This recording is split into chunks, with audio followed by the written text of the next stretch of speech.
Hola amigos y amigas del Movimiento Homosexual de Lima.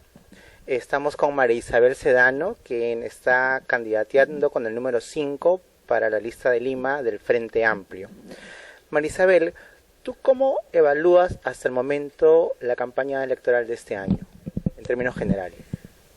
Es una campaña lamentable porque cada vez más, felizmente, las peruanas y los peruanos tomamos conciencia de la calidad de las candidatas y los candidatos que nos dejan poca alternativa para un país mejor, ¿no? Tenemos candidatos y candidatas a la presidencia que justifican el autoritarismo, la violación de los derechos humanos, la corrupción, ¿no? O sea, son personas investigadas, por decirlo menos, por actos de corrupción, lavado de activos, ¿no? Violación a los derechos humanos, ¿no? Y lo otro que también hay que criticar es la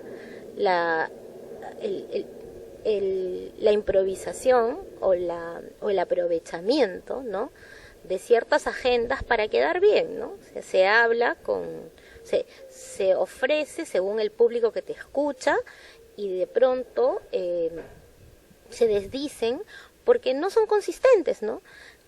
Además hablan del futuro, ¿no? Como si recién cuando lleguen al gobierno o cuando lleguen al Congreso van a luchar por nuestros derechos, ¿no?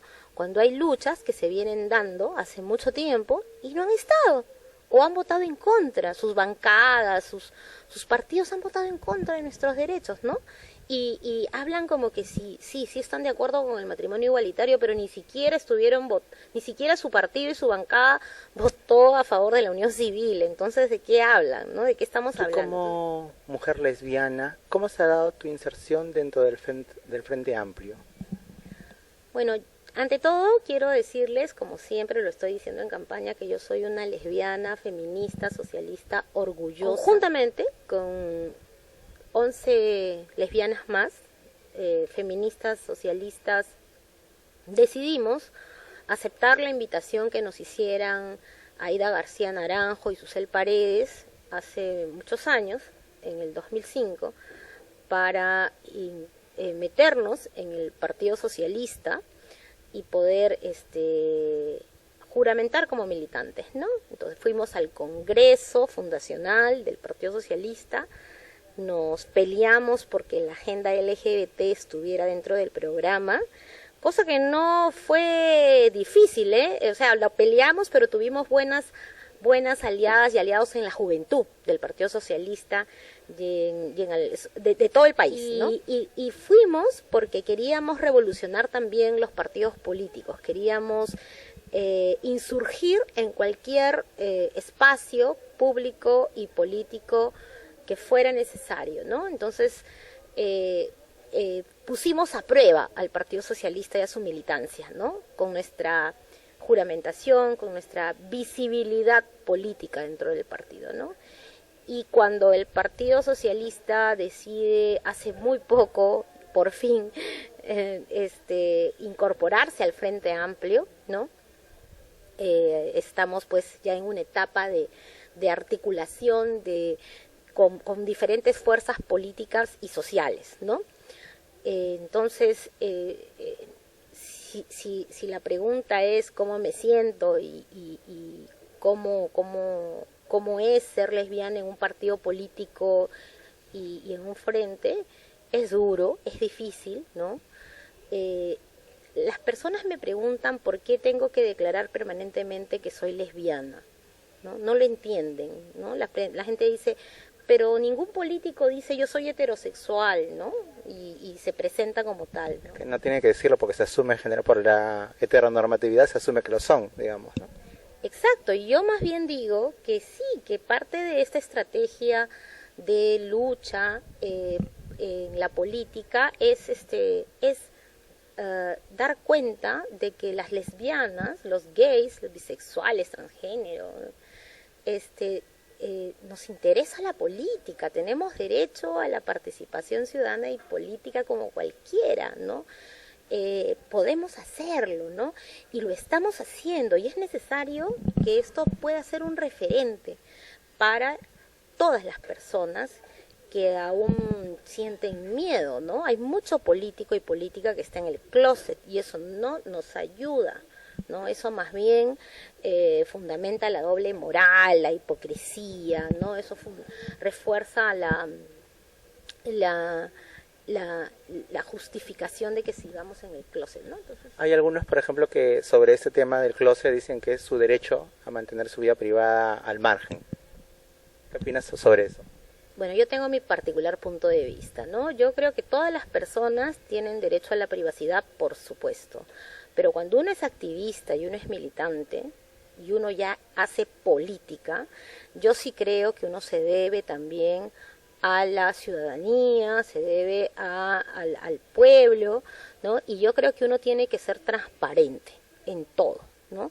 Porque no hay nada de lo cual sentirse mal o no o esconder, ¿no? O sea, más bien sabemos que hablar, decir que somos lesbianas, va a ayudar, repito, a que las nuevas generaciones, sobre todo los niños, las niñas, los adolescentes que están descubriendo su sexualidad, están forjando su identidad, puedan tener un horizonte más ancho, ¿no?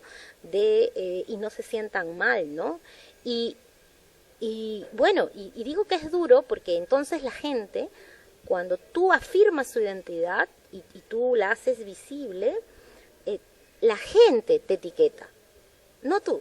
La gente te coloca en el lugar de que solo vas a defender los derechos de la población LGBTI, ¿no? O sea, como eres lesbiana, tú eres la que va a defender esos derechos al matrimonio igualitario, a la sanción a los crímenes de odio, a la ley de la identidad de género, cosa que por supuesto vamos a hacer, en primer lugar, ¿no? Porque es una cuestión de vida, ¿no?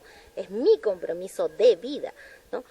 Pero cuesta que también te vean entonces como una política que puede opinar sobre otros aspectos de la economía nacional, de la lucha anticorrupción, del cambio de constitución, de los derechos laborales de las trabajadoras y los trabajadores, de los derechos del campesinado, ¿no? Entonces como que ya cuesta que te vean a ti como una política de izquierda completa, ¿no? Te encasillan, te estereotipan. O sea, el estereotipo social que hay sobre los LGTB se traslada al escenario político. Yo creo que sí. Yo creo que sí, porque yo tengo 25 años de lucha en el movimiento feminista de derechos humanos y más de una década como lesbiana, ¿no? Feminista, ¿no? Socialista, y creo que todo el mundo sabe que hemos estado luchando para derogar la ley Pulpín, como para despenalizar el aborto, por el derecho al agua y por la unión civil en su momento. Vayamos al plan de gobierno del Frente Amplio.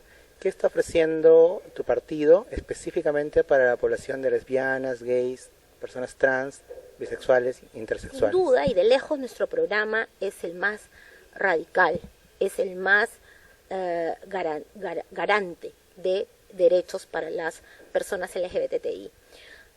Nosotras y nosotros, conforme a todo el programa del Frente Amplio que busca revolucionar la economía, cambiarla, porque esta economía ya no da para más, no garantiza derechos por igual, necesitamos cambiar la Constitución. Y en el cambio de Constitución necesitamos reformar también todas esas normas que quedan como rezagos de una visión heteronormativa de la sociedad, ¿no? El matrimonio, hay que asegurar que no haya ningún candado desde la Constitución misma, ¿no? Y eso pasa por el reconocimiento de las familias diversas que existen en el Perú, ¿no? También la familia que está conformada por personas del mismo sexo o de sexo diverso, ¿no? O de identidad de género diversa, ¿no? Hay que reconocer a todas las familias. Y de repente poca gente sabe que la unión civil o la convivencia, ¿no?, en el mundo heterosexual es un reconocimiento o una realidad que, como la peruana, hay casi igual número de gente que convive como la que se casa. O sea, No todas las personas, no todas las parejas en nuestro país, en el mundo heterosexual, quieren casarse o pueden casarse por diversos motivos, ¿no? Pero no solo es porque no se tiene el dinero ni la información, hay gente que le gusta convivir. En el Perú a la gente le gusta convivir, ¿no? Entonces, la iglesia, así como para nada quiere que nosotros tengamos matrimonio, ¿no?, igualitario, la iglesia quiere que todo el mundo se case en el mundo heterosexual, ¿no? Que lo ideal es que la familia esté bendecida por el sagrado matrimonio, ¿no?, y por el matrimonio civil. ¿Qué es un matrimonio? Institución, no contrato, porque se ha ido flexibilizando, felizmente, ¿no?, por las luchas que hemos tenido. Porque cuando la gente se quiere separar, en principio tiene que estar de acuerdo y hay una serie de otros requisitos. Pero cuando la gente no quiere, tiene que demostrar una causal, la persona que sí lo desea, ¿no? Inclusive hay una causal horrorosa que todavía está, que es la causal de descubrir que tu pareja es homosexual luego que te casas, ¿no? Bueno, entonces la iglesia siempre ha hecho distinciones entre el que se casa y no se casa. Y por eso la convivencia es reconocida recién en la Constitución, ¿no?, de la Constitución recientes, diciendo que que eso que se le parece al matrimonio generará derechos patrimoniales, ¿no? Entonces, hace poco, recién ya se ha reconocido que los convivientes pueden heredar entre sí, por ejemplo, pero hoy por hoy todavía no tienen el deber de prestarse alimentos entre sí. Con los hijos sí, pero entre sí, entre la pareja no. Entonces, aquí nosotras y nosotros estamos llegando para revisar profundamente la forma en cómo está regulada el derecho de familia, el matrimonio, la unión civil, para que no haya distingo ni de desigualdad, y ahí nosotras y nosotros también estaremos, porque eso es una de las cosas que estamos proponiendo. O sea, en síntesis, nosotras y nosotros no queremos, no es el hecho de tener una boda, ¿no? Es el hecho de tener el reconocimiento a nuestras familias, ¿no? A tener el derecho a criar nuestras hijas y nuestros hijos, ¿no? Y particularmente yo creo que la figura de la adopción es nosotras tendremos que pasar de frente al derecho a la patria potestad. Sí, porque ya en la realidad muchas personas gays, lesbianas o trans son padres y madres actualmente. Exactamente, o sea, la figura de la adopción ha sido un tránsito, ¿no? Cuando en la lucha por nuestros derechos de familia, ¿no? O sea, que las personas solteras, homosexuales puedan adoptar, ¿no? Pobrecitos los niños que hay que cuidarlos también, ¿no? Pero la lógica aquí es otra. La lógica aquí es que reconozcan que tenemos el derecho a reproducirnos, a tener familia, a criar a nuestros hijos e hijas. Y para eso se tiene que hacer política pública. Una vez que se cambia la Constitución o el Código Civil, aquellas normas que impedirían esta igualdad de derechos entre las parejas, las familias, heteros y de la diversidad sexual, pues tenemos que entrar a ver políticas públicas de mediano y largo plazo, porque hay que tener reproducción asistida, humana asistida, ¿no? Tiene que haber programas de ese tipo potenciados en el salud, tiene que haber en la seguridad social. Yo pago mi seguro social. Si hubiera querido ser madre, tendría todo el derecho de ir y reclamar por una reproducción humana asistida, tener un banco de espermas, no tener que estar recurriendo a inseminación artificial en clínicas que me van a sacar un ojo de la cara, ¿no? Entonces, ese tipo de cosas las estamos proponiendo. Y también estamos proponiendo, por supuesto, ensanchar el contenido de la identidad como derecho, ¿no? O sea, aquí en el Perú, si uno ve la política pública para luchar contra la indocumentación, uno encuentra que el derecho a la identidad es un concepto de identidad estático, ¿no? Algo que permanece inmutable a través del tiempo. Por eso ni el nombre te dejan cambiar, ¿no? En el mundo heterosexual también les pasa, ¿no? Es difícil, ¿no? Tienes que hacer procesos burocráticos, administrativos y hasta judiciales, ¿no? En nuestro caso, nosotras y nosotros, sobre todo nuestras compañeras y compañeros trans, ¿no? Lo que desean es que se pueda respetar el derecho a autodefinirnos, ¿no? La autodefinición partiendo de que la sexualidad y el género son construcciones sociales y culturales, ¿no? Y no son, y la biología no determina, ¿no? No es lo único que hay que tomar en cuenta, ¿no? O sea, aquí todavía tenemos que superar esa idea de un sexo binario, donde solo hay hombre y mujer, biohombre y biomujer, ¿no? Entonces, en eso también estamos planteando entonces que vamos a tener que revisar esa política pública, ¿no? Sobre el plan para garantizar el derecho a la identidad, el nombre y la documentación de las peruanas y los peruanos, ¿no? Y acabar con la discriminación en el acceso a la justicia. Particularmente me comprometo desde ya mi compromiso con todas las víctimas de violencia sexual y otras formas de discriminación con el sistema de justicia, porque tan terrible es que es los efectos de la violencia es la impunidad, ¿no? Eso es una doble violación a nuestros derechos, ¿no? Y hay tú has estudiado, ¿no? Los serios problemas que tenemos en la administración de justicia por prejuicios y estereotipos de género y de orientación sexual, ¿no? Entonces tenemos los casos el caso Pfeffer es un caso emblemático de cómo a una persona lesbiana se le pide pericias sobre su sexualidad, como si la sexualidad pudiera determinar si ella mató o no a otra persona, ¿no? Entonces, cosas así tenemos que evitarlas, y también estamos considerando ese tipo de medidas, ¿no? Medidas para que garanticen el acceso a la justicia a la población LGBTI. Hay que revisar también las leyes, como la ley, fiscalizar que se cumpla con la ley para sancionar la violencia contra las mujeres y al interior de los grupos familiares, porque ahí supuestamente ahora podemos denunciar la violencia que puede haber también en nuestras casas, de parte de nuestra familia, hacia nosotras y nosotros y nosotras, y también en nuestras relaciones de pareja, ¿no? Entonces podríamos usar esa ley, pero también ya salió la ley, no vamos a decir que vamos a sacar una nueva por eso, pero sí que la vamos a fiscalizar, ¿no? Para que se cumpla y para que por fin en los centros de emergencia mujer y la defensa pública del Ministerio de Justicia puedan también darnos a nosotros esos servicios de asesoría psicológica y de asesoría legal. Ahí está elaborado, sabemos, un proyecto de protocolo de atención a lesbianas y en general LGBTI en los centros de emergencia mujer, que no pasa, que no avanza, ¿no? Y tenemos que fiscalizar esas cosas, ¿no? Entonces acá hay una agenda de medidas para el gobierno, medidas legislativas y de fiscalización, ¿no? Que tenemos que hacer que las cosas marchen, funcionen, ¿no? Entonces, por citar algunas, ¿no? Porque hay también otras medidas para promover y garantizar el derecho a la educación. Hay una política anti-bullying que tenemos que poder potenciar y poder fiscalizar para ello, ¿no?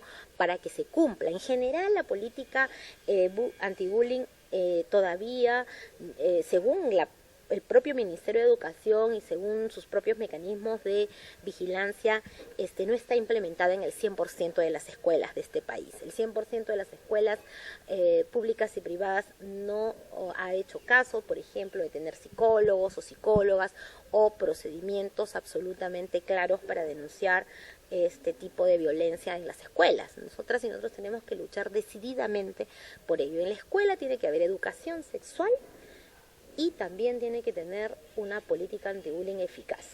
No podemos seguir perpetuando la ignorancia, ¿no? La ignorancia sobre la sexualidad humana y sobre la sexualidad diversa. No. Y tenemos que poder hacer que las niñas y los niños no sufran violencia dentro de las aulas por ningún motivo, y en particular por ser lesbiana, por ser gay, por ser trans, ¿no? Eso es algo que también estamos muy comprometidos en el Frente Amplio y particularmente también como candidata. Justamente eso iba. Además de las cosas que están explicitadas en el plan de gobierno del Frente Amplio, tú como candidata, como María Isabel Sedano con el número 5, ¿tienes una propuesta que de llegar al Congreso impulsarías algunas iniciativas particulares? Bueno, decididamente una de las cosas que estoy convencida que tiene que haber es una ley sobre la identidad de género, ¿no? O sea, y de hecho tenemos que ir construyéndola en diálogo permanente con el movimiento, con la comunidad LGBTI, ¿no? Porque hay distintas rutas en el mundo, a la argentina, a la ecuatoriana, a la española, ¿no?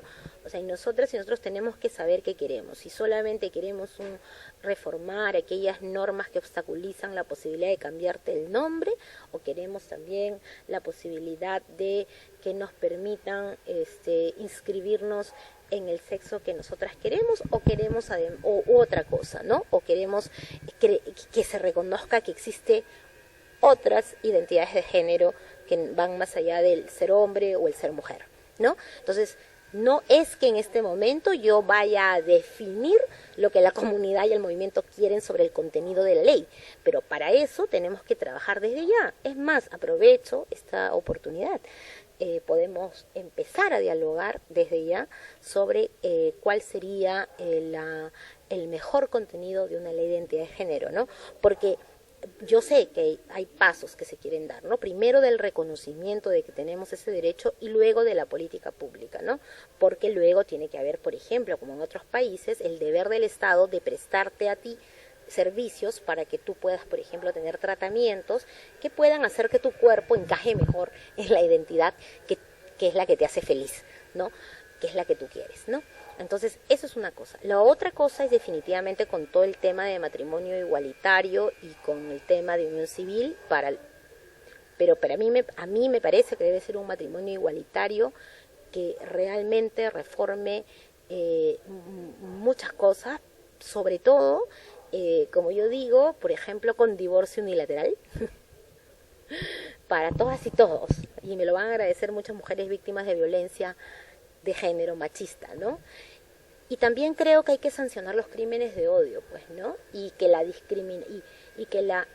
el delito de discriminar realmente se cumple, y para eso necesitamos un observatorio, ¿no? Eso claro que ya es de política pública, pero desde el Congreso se puede promover que el Ministerio de la Mujer y Poblaciones Vulnerables pueda. Por cierto, en el Frente queremos que se convierta en el Ministerio de la Mujer y la Igualdad y que tenga un observatorio que pueda vigilar todas las formas de discriminación posible.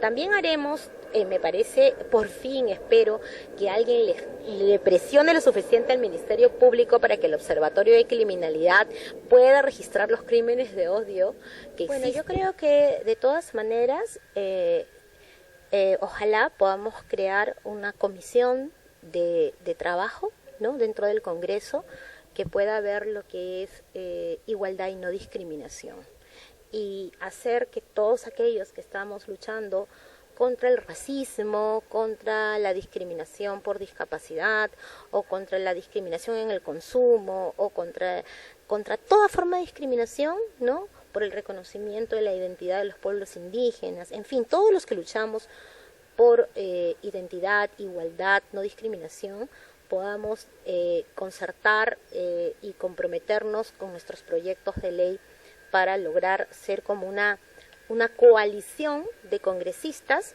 en defensa de, para mí, la identidad, la igualdad, la no discriminación y los derechos sexuales y reproductivos. Sobre el tema de las encuestas, que de repente no es algo que les está favoreciendo mucho ahorita al Frente Amplio. Según CPI, en las últimas encuestas tienen ustedes un 2.7% y según Datum un 2%. ¿Cómo están enfrentando ese tema en el Frente Amplio? ¿Creen que van a pasar la valla electoral? Nosotros, nosotres, no bajamos a guardia ni nos desesperanzamos. Eso es lo último que va a sucedernos. Nosotros somos una casta de luchadores y luchadoras, ¿no? La gente del Frente Amplio es gente de lucha, ¿no? Es gente que no va a empezar la lucha con una postulación al Congreso. Nosotros las encuestas, sí, por supuesto que hay que estar atentas a las encuestas, porque te dan una idea de lo que tienes que, de lo que todavía tienes que caminar, de lo que todavía tienes que ganar, ¿no? Pero también sabemos que las encuestas obedecen también a ciertos intereses, ¿no? Tampoco somos ingenuos. Hay que tomarlas en cuenta, pero de una manera muy crítica, muy objetiva, ¿no? Y sobre todo, escuchar mucho a la gente, ¿no? No solo el dato frío, el dato duro, ¿no? También hay que escuchar a la gente, escuchar sus consejos, escuchar sus críticas, a todos, a todas. Isabel, ¿tú crees que en el Perú podríamos hablar de un voto LGBT? Es decir, las personas lesbianas, gays, trans, bisexuales, intersexuales, votan de en un determinado sentido. ¿Tú crees eso? Yo creo que por lo que voy conversando con las compañeras, compañeros LGBTI, yo creo que hay ahí un sector que vota por los LGBTIs, ¿no? Creo que en la mayoría todavía creo que pueden votar, todavía creo que podrían votar por otro tipo de preferencias, ¿no? Pero creo que hay un sector muy importante que está convencido y consciente de que nadie nos va a defender, nadie va a venir de afuera a comprarse nuestra agenda. Que eso lo tenemos que defender nosotros. Eso está para mí claro, ¿no? O sea, yo creo que la gente sabe, por lo que escucho, ¿no? Por lo que me dicen a mí, que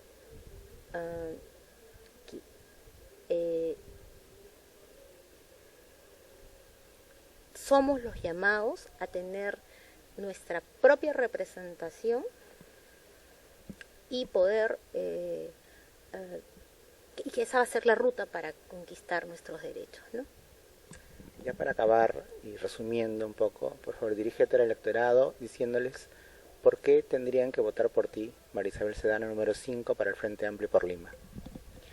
Bueno, creo que van a tener que votar por mí porque soy una de ustedes, porque soy feminista y entonces voy a luchar contra las causas que nos discriminan y violentan, voy a ir a la raíz de las cosas, voy a atacar a ese sistema patriarcal, machista, heteronormativo, ¿no? Que nos ha hecho creer y le ha hecho creer a toda la gente que solo existe un hombre y una mujer heterosexual, que solo existe la heterosexualidad.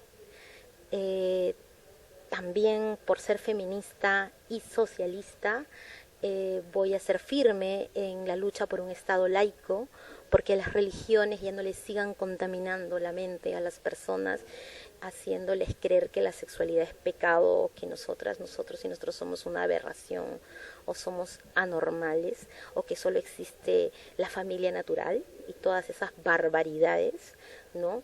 Que tanto daño nos hacen, ¿no? Y por ser socialista también creo, y feminista, creo en la dignidad humana, creo en la igualdad y en la justicia, ¿no? Y por ser feminista, lesbiana, creo en la libertad absolutamente, ¿no? Y en el derecho a ser felices, nos lo merecemos. Basta ya de tanto sufrimiento, de tanto tortura, cruel, inhumano y degradante, tanto closet forzado, como yo le llamo, ¿no? Y si yo soy una posibilidad para lograr cambiar la historia en nuestro país de la mano de todas y todos ustedes, porque ustedes lo desean así, es que mi compromiso es con ustedes, es contigo. Vota por mí. Muchas gracias, María Isabel. Muchas gracias al público que nos sigue por las redes. No sin antes decirles que por favor lean los planes de gobierno, analicen bien por qué candidato o candidata van a votar, ya sea para la presidencia o para el Congreso. Y ya saben que en el MOL apostamos por un voto consciente e informado. Gracias.